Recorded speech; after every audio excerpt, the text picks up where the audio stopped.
Calcutta, as you know, was the seat of the British Empire until 1911.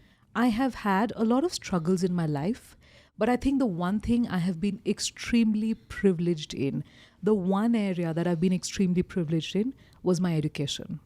My parents, my father, my mother, more specifically, I would say, left no stone unturned when it came to ensuring that all three of her kids went to the best possible school that she could afford.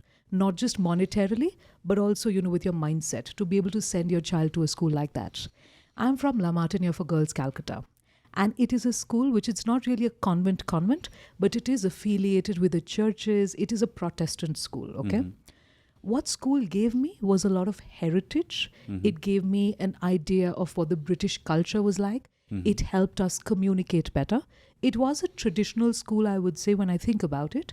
Yet we had so many extracurricular activities, so many opportunities to express ourselves, to go out there, to share what we wanted to share. That school gave me a huge, let's say, a huge boost when it came to communicating better. Having said that, my dad is perhaps one of the most well-read people I know, somebody I look up to as my guru in communication.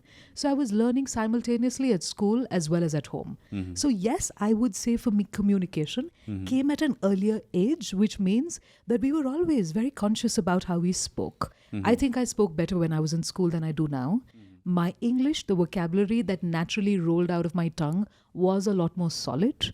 I feel that school imposed a lot of Eurocentric education on us, which means that because I grew up in Calcutta, I was from an ISC school. ISC is affiliated with the British education system in a way. It was very Eurocentric. We were taught world history and Shakespeare, and we were taught about the history of France, the geography of the world. It wasn't very based in Indian systems, right? That gave me sort of a disconnect with a lot of things, but then I read up on all of that, all the local stuff, all the cultural bits, all the Indian bits of things, but it also allowed me to have a different worldview. So school and my education, yes, 100% made a huge difference in the way I communicated. School, we were not allowed to speak in Hindi. If you spoke in Hindi and a teacher heard you, you'd be in trouble. If you sang a Did you have to pay fine? We did not have to pay money, but we were like given that look and okay, don't speak like that. So much बोलना ही ना पाउने हामी कहाँ नि बोल्न पाउँदैन थियो. That's why we used to use the words like गरिङ. Oh my god. No, yeah, हाम्रो स्कुलमा पनि हिन्दी बोल्नु पाइँदैन थियो. नेपाली त पाइन्थ्यो होला नि त. नेपाली पनि हाम्रो पाइँदैन Hindi, Nepali, no language apart from English.